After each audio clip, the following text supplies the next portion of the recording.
पाकिस्तान इस हुकूमत को अब मजीद बर्दाश्त नहीं कर सकता। इनका अंजाम बहुत करीब है। हुकूमत की रुखसती हफ्तों और महीनों की नहीं, चंद दिन की बात है। मरियम नवाज के दावे। ये भी कहा कि हुकूमत को गिराने की जितनी जल्दी PDM और अवाम को है, उससे ज्यादा जल्दी खुद हुकूमत को है। मीडिया से गुफ्तगू में कहा, हुकूमती लोग नवाज शरीफ के खिलाफ बगावत की बातें करते हैं। नवाज शरीफ तो ऑपोजिशन में हैं। हकीकत यह है कि इमरान खान के वजीर आज़म की कुर्सी पर बैठे होने के बावजूद उनके मेंबर्स मुंह पर उनकी बेइज्जती कर रहे हैं और कह रहे हैं कि वो अवाम में जाने के काबिल नहीं। इस सूरत हाल पर इमरान खान अपने वर्ल्ड कप में चुल्लू भर पानी भर लें। मरियम नवाज ने यह भी कहा कि हुकूमत नवाज शरीफ का बाल भी बीका नहीं कर सकती।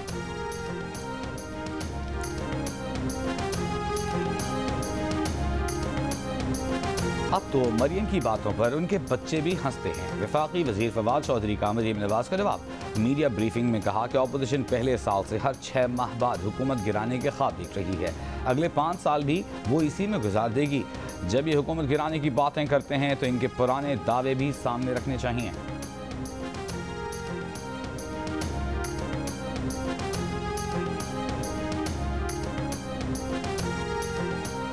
नवाज शरीफ की सेहत से मुताल्लिक दिए गए दस्तावेजात मुकम्मल नहीं हैं। मेडिकल रिपोर्ट्स के बगैर नवाज शरीफ की मौजूदा सेहत पर राय नहीं दे सकते। पंजाब हुकूमत के कायम करदा नवाज शरीफ के मेडिकल बोर्ड ने महकमा सेहत पंजाब को जवाब जमा करा दिया। मेडिकल बोर्ड ज़राए का कहना है कि नवाज शरीफ की रिपोर्ट्स की बजाय सिर्फ एक डॉक्टर की तहरीर भेजी गई।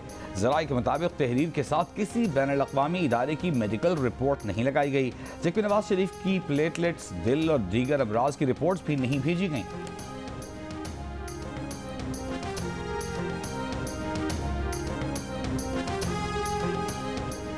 पीपल्स पार्टी के चेयरमैन बिलावल भुट्टो जरदारी ने कहा कि पाकिस्तानी अवाम का मुतालबा है कि हम इस हुकूमत के खिलाफ सड़कों पर निकलें। हमने जमहूरी तरीके से हुकूमत को निकालने की बात की थी। हमने तहरीक अदम एतमाद की बात भी की थी। हमारे पास सेनेट में फिलहाल मतलूबा तादाद पूरी नहीं।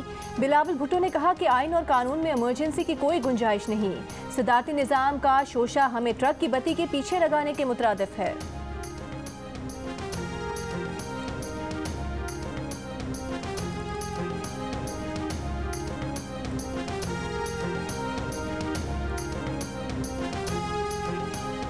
जबरी गुमशुदगियों के केस में मुश्किल ये है कि रियासत खुद मुलव्विस हो तो तफ्तीश कौन करेगा। ये अदालत, वकील, सहाफ़ी या कोई और तफ्तीश नहीं कर सकता। वफाकी हुकूमत का वाज़ेह पैगाम आना चाहिए कि इस मामले को बर्दाश्त नहीं किया जाएगा। जबरी गुमशुदगियाँ आइन से इन्हिराफ के मुतरादिफ हैं। इस्लामाबाद से लापता सहाफ़ी और ब्लॉगर मुदस्सर नारो की बाजियाबी के केस में हाई कोर्ट के रिमार्क्स। जस्टिस अतहर मिनल्लाह ने कहा, वो बच्चा यकीनन शिमाली इलाका जात तो नहीं गया था। कम अज़ कम मामला इन्वेस्टिगेट हो जाता तो लोगों को एतमाद होता। जबरी गुमशुदगी पर एक चीफ एग्जीक्यूटिव ने किताब में लिखा कि ये पॉलिसी थी। अटॉर्नी जनरल ने कहा वो गासिब थे, उन्हें मुंतखब चीफ एग्जीक्यूटिव के साथ न मिलाया जाए। वो तो मुक्का भी दिखा रहे थे और अब मफरूर हैं। नवाज शरीफ, यूसुफ रजा गिलानी और इमरान खान समेत किसी की ये पॉलिसी नहीं थी कि लोगों को गायब किया जाए। अदालत ने जबरी गुमशुदगी केसेस की मौसर तफ्तीश के लिए 3 हफ्तों की मोहलत दे दी।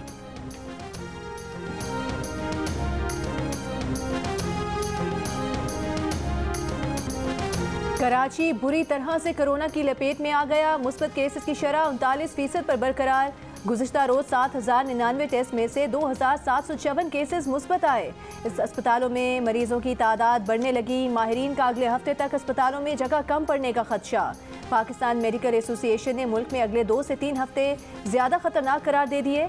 कराची में कोरोना के बढ़ते केसेस पर इज़हार तशवीश। PMA का कहना है कि शहर में गैर रजिस्टर्ड केसेस की तादाद कहीं ज़्यादा है। ओमिक्रॉन अपनी हैयत तब्दील करके ज़्यादा मुहलिक और शदीद हो सकता है। हुकूमत से इज्तिमात पर पाबंदी आयद करने, SOPs पर अमल ना करने वालों पर जुर्माने लगाने और सजाएं देने का मुतालिबा। ओमिक्रॉन के बायस बच्चों में कोरोना केसेस बढ़ने लगे। DG स्कूल सिंध का कहना है कि बच्चों की वैक्सीनेशन लाजमी कराएं। स्कूल और क्लास में मास्क लाजमी पहन कर रखें। शादियों और तकरीबात से दूर रहने का मशवरा।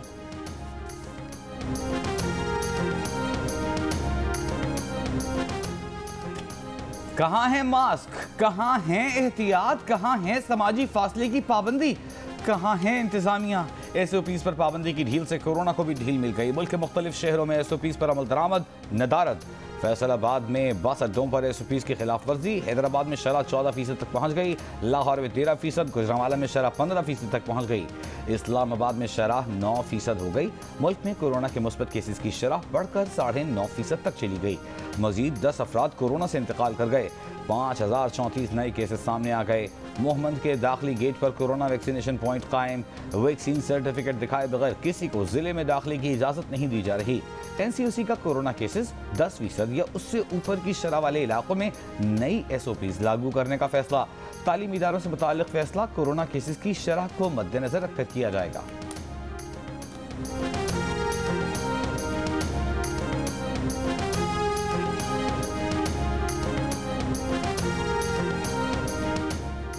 ₹100 के मोबाइल रिचार्ज पर विदहोल्डिंग टैक्स आयद कर दिया गया। ₹100 के रिचार्ज पर ₹9.03 इजाफी विदहोल्डिंग टैक्स अदा करना होगा।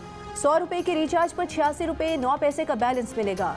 वजारत खजाना के मुताबिक विफाकी हुकूमत को इस मद में 43 अरब रुपए से जायद मौसूल होंगे। 4 लीगी रहनुमाओं पर नवाज शरीफ के खिलाफ बगावत का इल्जाम। शाहिद खाकान अब्बासी ने फवाद चौधरी को नाम सामने लाने का चैलेंज दे दिया। कहा, बताएं किस शख्सियत से मुलाकात हुई, किसने मुलाकात की। आदम एतमाद में रुकावट बयान करते हुए बोले, बैसाखियां हटेंगी तो नंबर पूरे हो जाएंगे। शफाफ इलेक्शन के सिवा मुल्की मसाइल का कोई हल नहीं।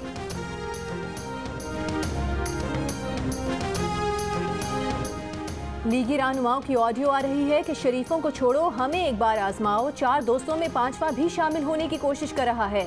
वज़ीर आज़म के मामले खुसूसी शहबाज गिल का दावा। कहते हैं मुस्लिम लीग नून 6 माह से डील के ऐलानात कर रही है। इनकी डील है कि नवाज शरीफ का वीज़ा रिजेक्ट भी हो जाए तो उन्हें पासपोर्ट लेकर किसी और मुल्क जाने दिया जाए।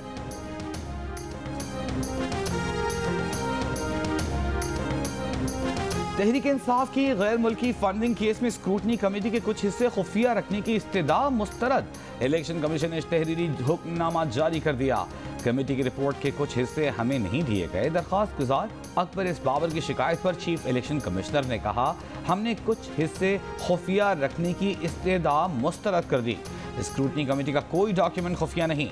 PTI के वकील अनवर मंसूर का मौक़िफ़ था कि इस स्क्रूटनी कमेटी की रिपोर्ट में कई खामियां हैं, इस पर काम करने की ज़रूरत है। हमारी कुछ गलतियां हैं तो हम तस्लीम करेंगे। इलेक्शन कमीशन का पीपल्स पार्टी और नून लीग से मुताल्लिक़ कायम स्क्रूटनी कमेटी को 10 रोज़ में रिपोर्ट पेश करने का हुक्म। तहरीक इंसाफ ने स्क्रूटनी कमेटी की रिपोर्ट का कुछ हिस्सा खुफिया रखने की दरख्वास्त की थी। ये दरख्वास्त स्क्रूटनी कमेटी को तहक़ीक़ात के दौरान तहरीक इंसाफ की तरफ से फराहम करदा मवाद की बुनियाद पर की गई थी। वज़ीर मुमलिकत फ़ारूक हबीब कहते हैं मरियम नवाज ने भारत और इसराइल से फंडिंग के इल्ज़ामात लगाए। स्क्रूटनी में सुर्खरू हुए, अब इल्ज़ामात लगाने वाले माफ़ी मांगे। दरख्वास्त गुजार अकबर एस बाबर ने जवाब दिया कि खुफिया रिकॉर्ड सामने आएगा तो वो शुबा इंकशाफात सामने आएंगे। रिकॉर्ड खुफिया रखने का अमल आज खत्म हो गया। PTI के वर्कर्स को भी जिद्दोजहद में शामिल करने का ऐलान।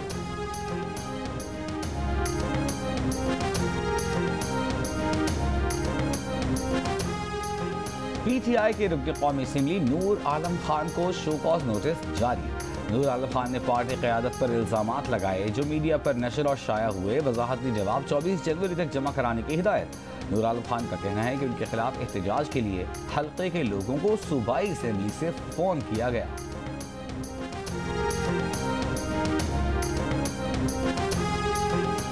हम फौज के नहीं, सिविलियन इदारों के मिलिटराइजेशन के खिलाफ हैं। 15 ओहदे बताए हैं जिन पर मुसल्लह अफवाज के एहलकार तैनात हैं।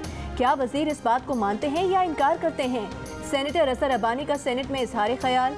वज़ीर मुमलिकत अली मोहम्मद खान ने कहा कि बेनज़ीर भुट्टो को वजारत दाखिला चलाने के लिए जनरल रिटायर्ड नसीरुल्लाह बाबर को लगाना पड़ा। वो कराची में अमल लाए। मरी में क्या आपको फौज की ज़रूरत नहीं पड़ी? अरशद मलिक PI में इस्लाहात करके दे रहे हैं। मैं 1500 इदारे गिनवा सकते हूँ जहाँ सिविलियन तैनात हैं। कायदे-ए-वान शहजाद वसीम बोले, फौज पाकिस्तान की है, वो बाहर से लोग नहीं आए।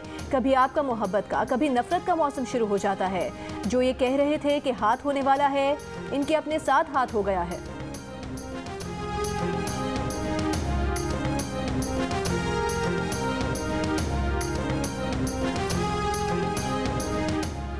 चेयरमैन सेनेट ने ऐवान में मौजूद सेनेटर्स को मास्क पहनने का कह दिया। इजलास में फैसल जावेद रिपोर्ट पेश करते वक्त गला साफ करने लगे तो सादिक संजरानी ने कहा, आप टेस्ट करवा लें, कोरोना बहुत फैला हुआ है, आप सब मास्क पहनें। वज़ीर दाखिला शेख रशीद समेत सेनेट से वज़रा की अदम हाजिरी पर अपोजिशन का इतराज़। चेयरमैन सेनेट सादिक संजरानी ने कहा, वज़ारत दाखिला से जवाब नहीं आते, अगर जवाब नहीं आए तो वज़ीर आज़म को कार्रवाई के लिए लिखेंगे।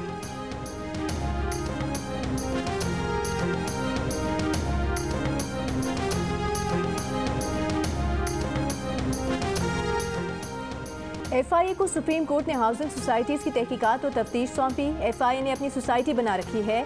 FIA ने एक कॉन्ट्रैक्टर के खिलाफ खुद ही FIR भी दर्ज कर ली। ये मफादात का टकराव है। Chief justice Islamabad high court के रिमार्क्स। वजारतों के मुलाजमीन की हाउसिंग सोसाइटी से मुतालिक केस में जस्टिस अतर मिनल्ला ने कहा, इंटेलिजेंस ब्यूरो और मुख्तलिफ वजारत के मुलाजमीन का काम तो आवाम की खिदमत है, वो सोसाइटीज़ की आड़ में रियल स्टेट बिजनेस कैसे कर सकते हैं। विफाकी हुकूमत को ये मामला देखना चाहिए। अटॉर्नी जनरल खालिद जावेद खान को अदालत की मुआवनत करने की हिदायत।